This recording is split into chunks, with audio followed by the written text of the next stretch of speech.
Rocking your retirement means you can finally sit back, relax, and enjoy life. But times have been tough for many, and the future ain't looking too pretty.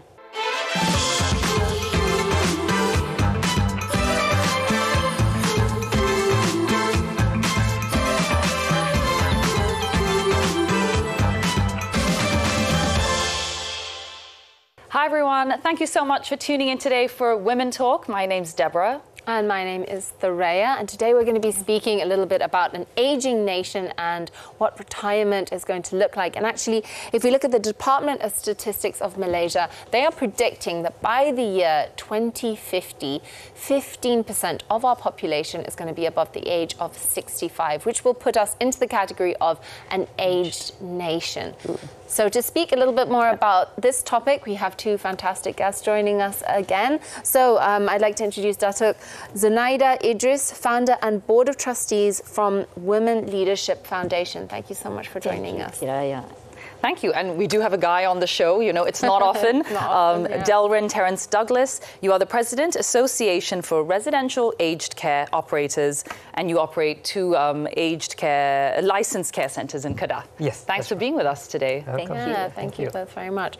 So let's talk about this. An aged nation, what does retirement look like nowadays? Let's understand how that is here in Malaysia, what retirement looks like, and how big is our population above 65 at the moment?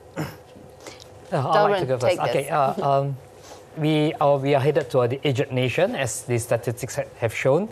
If we lower the age from 65 to 60, we are in dire situation because instead of 2050, by 2030, we would have about 4.5 million senior citizens in our country. But we are not ready. Our country, we know, we have the statistics, the department knows, the federal government is aware, but it doesn't trickle down to the lower level authorities. So many departments, cities, town councils are not ready to cater for the high population of senior citizens. And is this the result of not enough children being born, or a result of good health care? It's a combination of both. Yeah, it's a longer healthcare. We have better healthcare, and we have longer living citizens. And the fertility rate for all, across all races, have been dropping. You see that has reduced to 1 or 2 in certain communities. Even the Bumiputra communities, they have reduced their children from 8, 12 to 4, 3, and it's slowly dropping across the nation.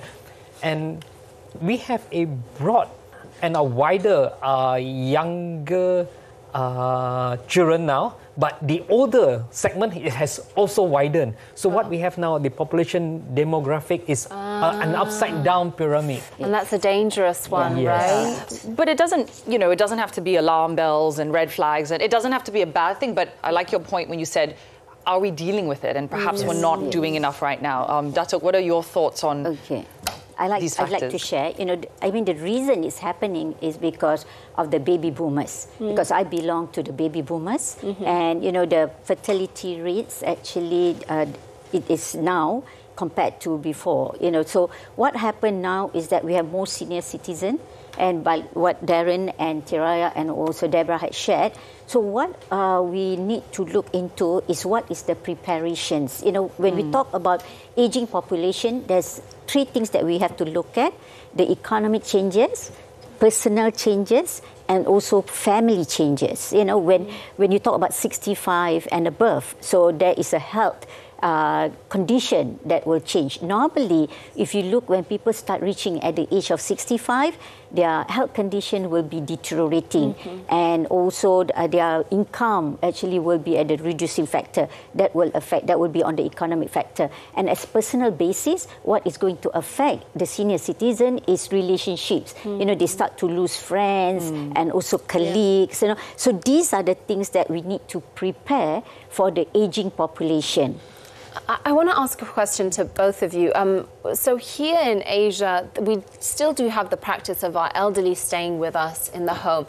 Are we still seeing this trend happening, or are we now seeing a lot of older people going into retirement homes? Or okay, I like to answer that because I think we come from the my culture. Yes, we do. In my family, actually, if I'm the youngest, I'm already 62. So my sister, all my siblings actually is much older than me. But we are still practicing that because most of my sister, their children do take care of them and they're still living with their children. But they are independent in their own way because they're all career women and also career men. They do have their own income. They have a stability in terms of security. But what I like is that the children still are staying with them.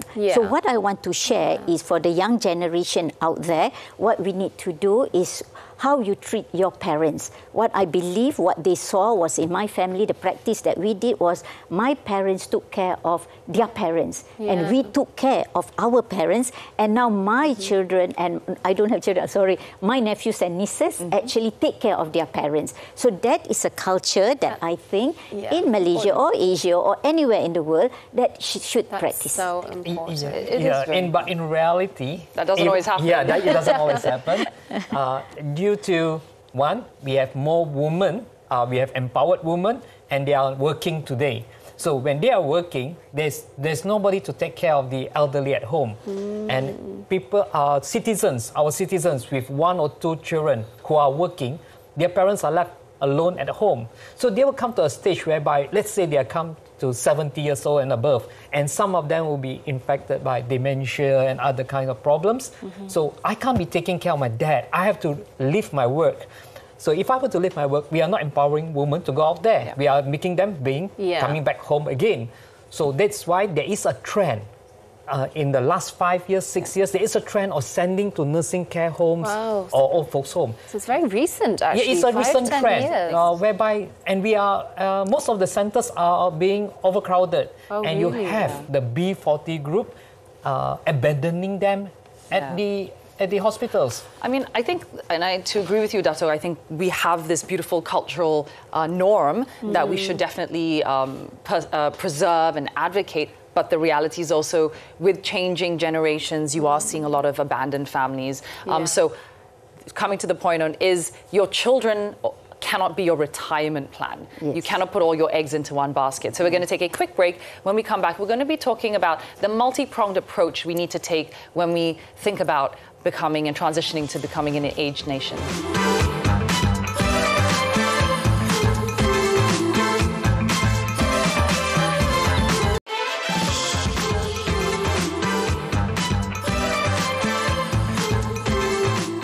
Welcome back to Women Talk. We're talking about whether Malaysia is ready to take on an aging population. And so I don't think we can fully talk about this topic without referring to COVID pandemic, which happened, and that affected a lot of people's financial situations. And we were allowed to take money out of our EPF savings, right?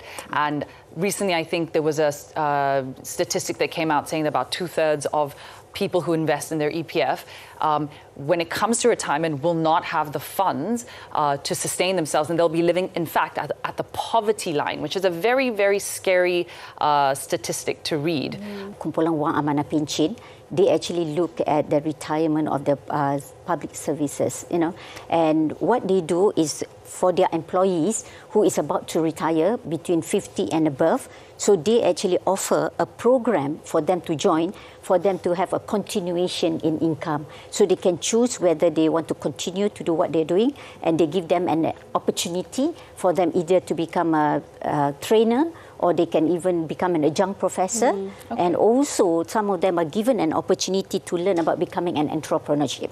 So that is done in co-op. And likewise, even in Tabung Haji, they also have the same program for the retiring employees. So that is, I think, one of the good ways of how the corporates actually can help their employees. And at a personal basis, we ourselves, as we know that we are approaching this aging population, and we are, in that category, so we must have a right mindset. So that is another way that how we can help the population or retiree, that they must have the right mindset instead of depending or hoping for government or the family to take care of themselves. They prepare themselves by investing. Yeah. Deborah and I actually wanted to ask, so actually what is the danger of an aged population? Is it bad? Is it a good thing? The bad thing is that as we age, our body deteriorates.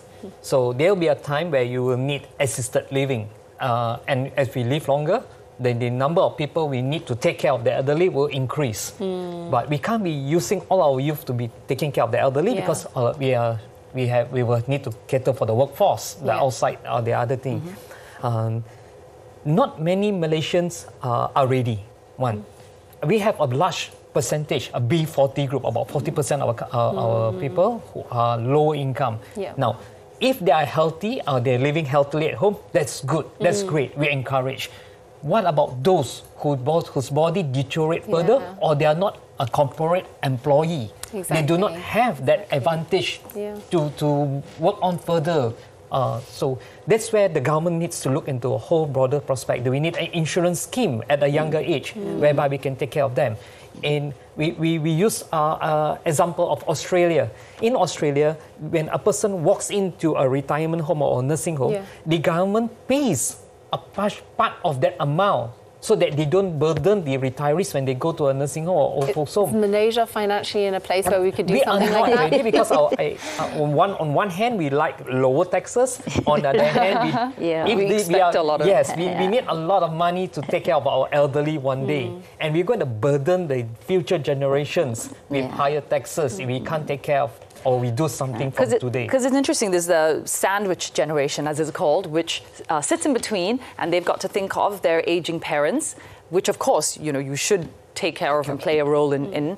And then you've got to think of your kids who are often young, they're in school, they've got university, so you've got your financial pulls on both sides, and that becomes a burden. It becomes very challenging. But everyone will go through being the sandwich generation at one point or another, right? I mean, I think throughout history, a situation like that would have happened where you have to take care of the elderly. And but I give an example. During my grandparents' time, I think most of us are the same. They had 8, 11, 12 siblings. Yes. And shared. And it's shared. That burden is shared. Today, the burden has narrowed down to the... So we should be having...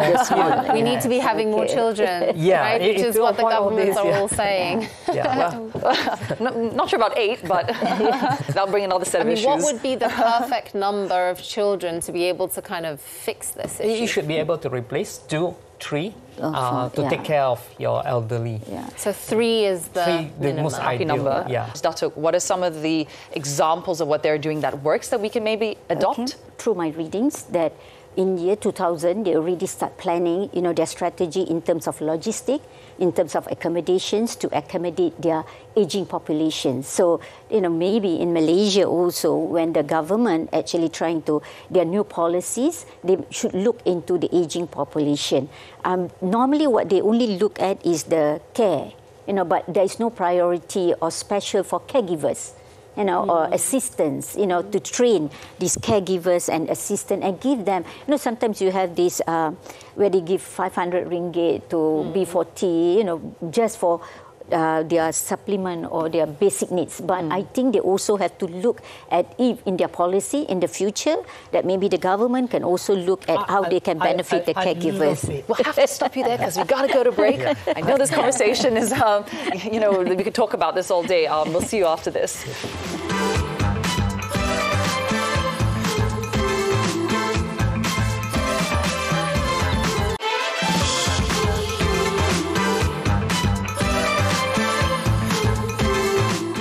Welcome back to the episode, everybody. Thank you so much for joining us. And before we went to break, we were actually speaking about the importance of caregivers. And Darren, I want to come back to you. You're going to say something. Yeah, I like the idea of caregivers. We have a lot of individual solo trainers out there who can give caregiving classes to people. But there is no formula of standardization, making it nationwide. That you have the same standards of training to take care of the elderly nationwide. No one is taking that step forward, whether it's the private sector or the government initiative, to make it a nationwide. Do we get ready from now? We have, over the years, we have closed down about 8 or to 10 colleges, nursing colleges. The reason was back then, the thought was that we are churning out too many nurses for the country.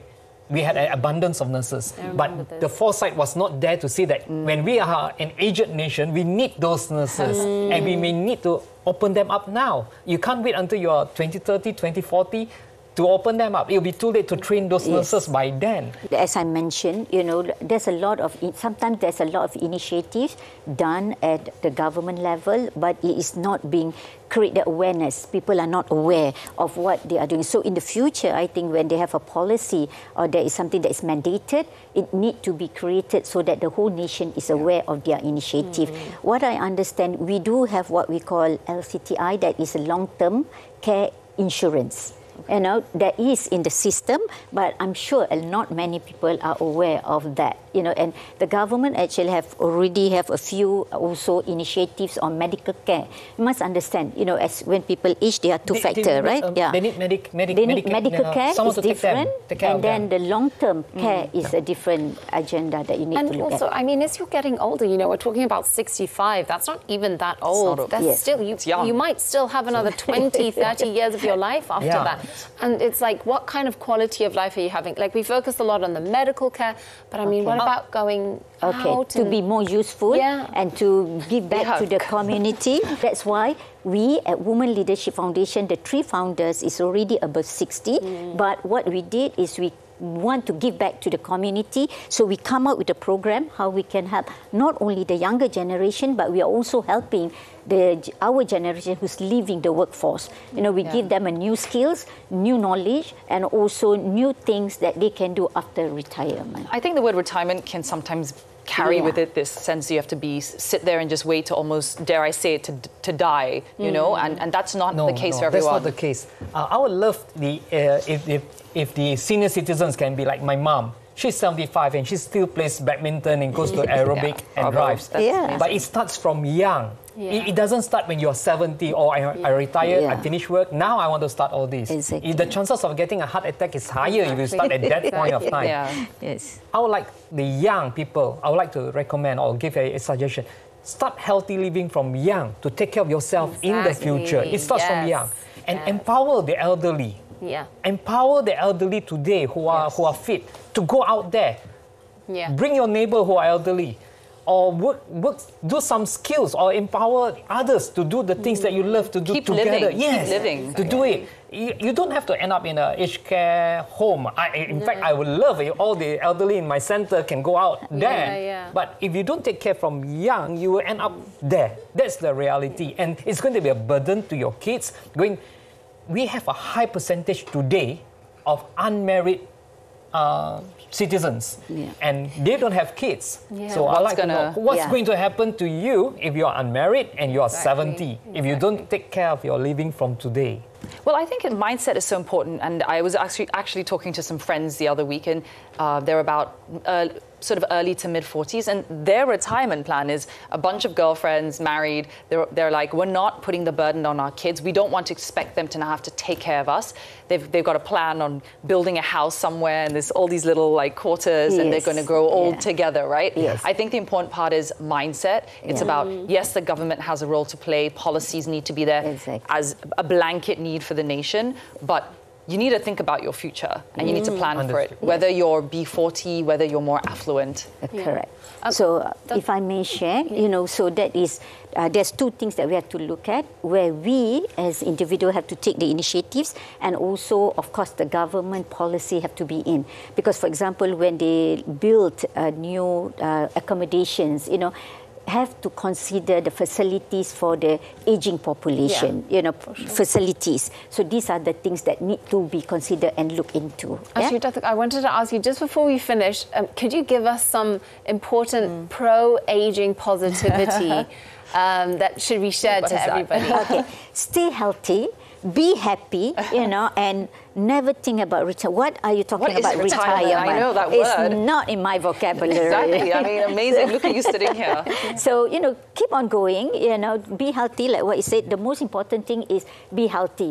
Even if probably financially you're not stable, but you can still look, you know, you can still work and you can actually take care of yourself. Exactly. So the first thing that is important is healthy. Be healthy and take care. But of course, you know, for the young people, we encourage you to start your investment, especially what we call long-term care insurance, where at the end of the day, you know, both your medical care and your long-term medical health will be taken care. Amazing. Thank you. Well, there you heard it. So health comes first, and that doesn't only just begin when you are older, it also begins when you are younger. So start as early as possible so that you can look out for your future. I love that idea. It's like healthcare, insurance. Think about your parents getting older, start an investment scheme for them, and for all of us, you know, as we think of our later years, you know, to start actually making those right decisions. So thank you guys for being with us today. Thank you, Deborah. Thank you, Zoraya, for inviting us. Nice meeting you. Thank you to our audience. We will see you on the next one. Until then, keep well.